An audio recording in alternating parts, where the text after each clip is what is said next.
दो बातें सिद्ध की, जिया ने जुक्ति और बुआ ने मुक्ति।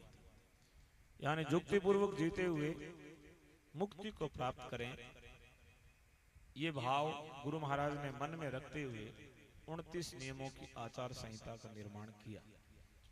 और आज के इस वैज्ञानिक युग में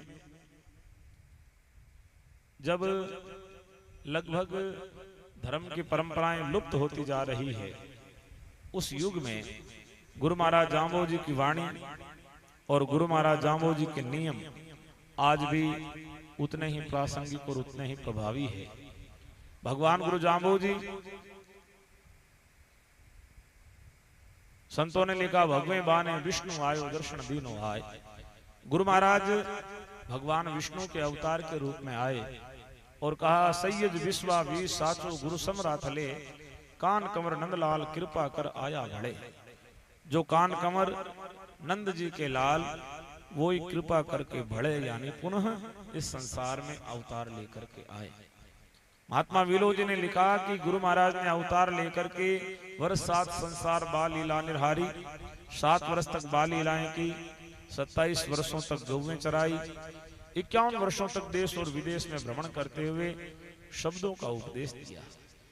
और गुरु महाराज ने जिन शब्दों का उपदेश दिया वो शब्द वाणी के रूप में संकलित है, और 120 शब्दों के रूप में गुरु महाराज जाम्बो जी का ज्ञान समग्र शास्त्रों का, वेद ग्रंथों का, सभी का सार निचोड़ करके गुरु महाराज जाम्बो जी ने 29 नियमों में दिया और इन शब्दों के माध्यम से पिरोया है।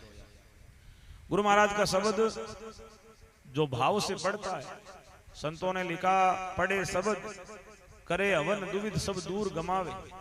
जो नित्य प्रति शब्दों का पाठ करें और गुरु महाराज का यज्ञ करता है, उसकी सारी दुविधाएं दूर हो जाती है। और जिस घर में भगवान की ज्योति जलती है, उस ज्योति के अंदर नित्य भगवान के दर्शन होते हैं, उस घर के अंदर कोई भी प्रकार की अनहोनी वो सब के सब टल जाती है। भगवान की कृपा का सीधा प्रत्यक्ष अनुग्रह आपको देखने को मिलेगा। जो व्यक्ति नित्य प्रातः जल्दी स्नान करके सूर्योदय के साथ में यज्ञ करता है, भगवान की ज्योति के रूप में दर्शन करते हुए शब्दों का संवाद भगवान से करता है, उसके दिन भर ऐसे लगता है जैसे भगवान साथ में खड़े। कई लोग कहते हैं महाराज भगवान यदि साथ में हो तो जीवन में दुख नहीं आने चाहिए। भक्तों के जीवन में भी दुख आते हैं।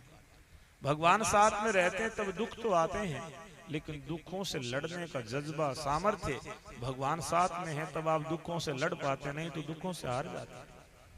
महाभारत में हम देखते हैं कि पांडवों के साथ में भगवान है। भगवान श्री कृष्ण साक्षात रूप में आए और पांडवों के साथ में रहे, तो क्या पांडवों के जीवन में दुख नहीं आए? दुख तो बहुत आए, लेकिन दुखों से लड़ने का सामर्थ्य हमारे में तभी आता है जब परमात्मा की शक्ति या परमात्मा हमारे साथ में होते हैं। तो भगवान की दी हुई शक्ति यदि साथ में है तो दिन भर में या जीवन भर में जो भी उतार चढ़ाव, दुख सुख आएंगे, उन सबको बड़ी सहजता से हम पार कर पाएंगे यदि गुरु महाराज की ज्योति के नित्य प्रति हम दर्शन करते हैं तो।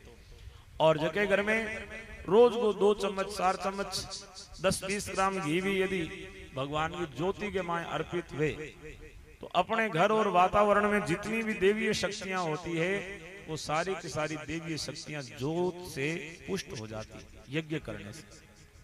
एक दिन एक नौजवान बोले महाराज घी तो जिमण नहीं को थे, होमण की बात करो हो। मैं जगह घरा में होमणने है, बा घरा में जिमणने भी है। ज्योत की कृपा है तो घर के माई घी दूध की नदियां बहे, और जगह ज्योत नहीं करे बांगे तो रोटी चौपड़ नहीं कौन, आंख में फूफ पड़ जाए तो घी को ला दे। तो घी घर में है तो भगवान की कृपा से ही है, ज्योत की कृपा से ही है। और जलाने से घी खत्म नहीं होता है कभी भी। पढ़े लिखे लोगों को भी समझना चाहिए कि संसार में कोई वस्तु कभी भी खत्म तो होती ही नहीं है, उसका रूपांतरण होता है, उसका फॉर्मेट चेंज होता है। घी जैसे ही हम अग्नि में अर्पित करते हैं तो अग्नि से के संपर्क में आकर के घी का जो स्थूल भाग है वो तो भभूत के रूप में परिणत होता है, जो बहुत कम होता है। बाकी सारा का सारा अग्नि के साथ में मिलकर के अनंत गुणित होकर के ब्रह्मांड के अंदर फैल जाता है और अपने घर के पूरे वातावरण देवी शक्तियां उससे संपुष्ट हो जाती है। आप यूं समझे कि जैसे अग्नि के संपर्क में आकर के कई चीजें जो है शांत हो जाती है, तो कई जो चीजें उससे अनंत गुणित होती है, जिससे जैसे घर के अंदर लाल मिर्ची होती है, लाल मिर्ची का पाउडर एक चुटकी भर आपकी रसोई में डिब्बा भरा हुआ पड़ा है तो भी इतना प्रभावी नहीं है, लेकिन अग्नि में एक चुटकी डाल दो, पूरे घर के वातावरण को पता चल जाता है कि कहीं मिर्ची अग्नि में रखी गई है। यदि जलने से चीजें नष्ट होती तो मिर्च भी जल के नष्ट हो जानी चाहिए थी, लेकिन उसका केवल स्थूल भाग जल करके राख हुआ है। उसके अंदर जो सूक्ष्म भाग, उसका जो माइक्रो पार्टिकल है, वो तो अग्नि से संपर्क पा करके हवा के अंदर अनंत गुणित हो जाता है। ऐसे ही घी जब हम थोड़ा सा होमते हैं तो पूरे घर का वातावरण शुद्ध हो जाता है। पहले घरों में माताएं बहनें रोज हवन करती थी, अब धीरे धीरे हवन की जगह फूल बत्ती ने ले ली। हवन को कराने के दियो तो महाराज रोज करा, दिए में हवन में भी तो ही फर्क है जी, तो रोटी जीवन में पानी पीवन में थाने कह दे रोटी तो को जीवानी, पण आजकल पानी पियार कदे सिकंजी भी पियार कदे दूध भी पिया बन, तृप्ति तो भोजन से ही होती है। जल बिना तृष्णा ना मिटे, अन्न बिना तृप्त नहीं था। जोत करे हवन करे भी फूल बत्ती तो आप ही हो जाए, लेकिन हवन ने छोड़ देना और केवल फूल बत्ती हुई काम जो है वो संपूर्ण नहीं हुए। अब कही गए महाराज में तो जाना को नहीं शब्द बोला, शब्द नहीं जानो तो मन की भावना है वे तो भगवान समझेगी। एक छोटो टाबर मिंद्र में गयो तो मिंद्र में पुजारी जी कोई संस्कृत का श्लोक बोले, कोई वेद की ऋचावा बोले, सब अपने अपने भाव भगवान ने प्रार्थना करे। छोटो टाबर आंख बंद कर और ABCDEFGH ABCD जानो बागली सुना दी, सुनाए और पाछो आयो ना बारे कणी पूछो कि के बोल रहा हो भाई, पण जो हूँ जानो जो बोली आयो इंगे माऊ ही हगला मंत्र बने, भगवान आप ही बना ले, कोई बात नहीं। तो आप अपने मन के भाव भगवान को अर्पित करो, भगवान अपने आप उसको सहर्ष स्वीकार करेंगे। चींटी के पग नूपुर बाजे तो भी साहिब सुनता है। लोग जो है आन देवताओं की जोत करते हैं, उनके मंदिरों में बड़ी बड़ी जोत होती है, वहां कोई मंत्र थोड़ी बोले जाता है। एक आन देवता, कल्पित देवता, जिन्होंने हमारी तरह जीवन जीते हुए और कोई धर्म का कार्य करते हुए वीर गति को प्राप्त किया, वो भी जो सैकड़ों हजारों वर्ष पहले गए, वो भी आज भी जोत जलाने मात्र से खुश हो जाते हैं, कोई मंत्र की इच्छा नहीं रखते। तो भगवान जाम्बो जी की मंत्र की ज्यादा आवश्यक नहीं है। यदि पढ़े लिखे हो तो मंत्र बोलो, भाषा से भगवान नहीं रीझते, भगवान तो भाव से रीझते हैं। भाव अच्छे होने चाहिए, केवल भाषा अच्छी और भाव ठीक नहीं हो तो भगवान सांवरियो मारो भाव बिना नहीं रीझे। तो भाव गरगे मां जाम्बे जी महाराज की जोत करने, यज्ञ रोज करने, बेगो उठ और घर में जाम्बे जी की जोत वे तो गरगे मां परमात्मा को वासो नहीं। बुजुर्ग बडेरा गए कि घर में तो भूता वासो उड़वे, जके घर में जा दिन तेरे होमन जापन तपन क्रिया जान के भागी कपिला गाय।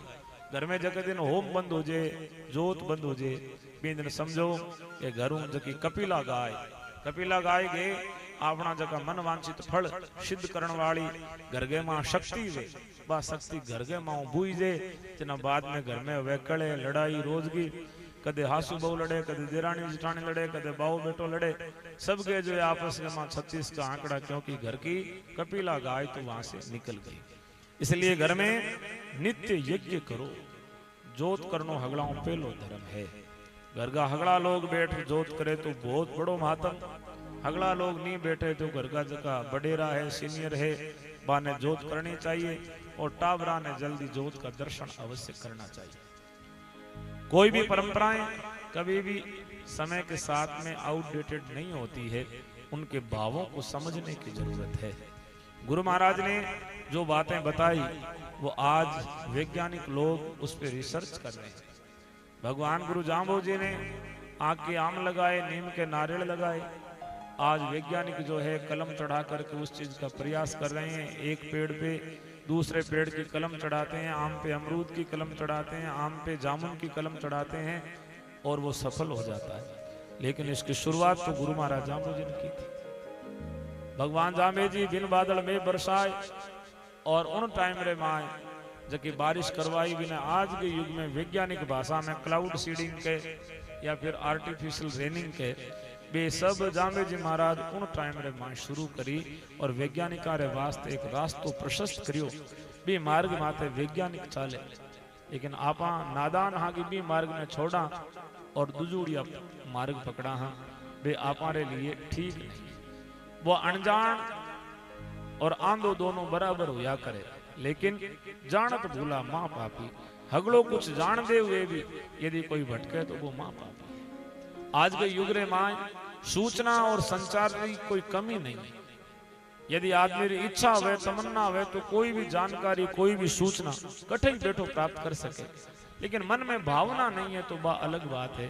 भावना राखने वाले के लिए सूचना मारी ज्ञान री कोई कमी नहीं। घरे बैठो आदमी ज्ञान प्राप्त कर सके है।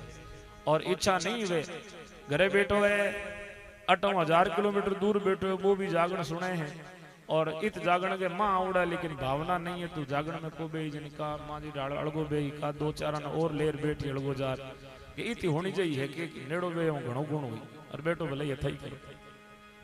तो भावना के बिना कुछ भी प्राप्त नहीं किया जा सकता। आप लोगों रे वास्ते आम रस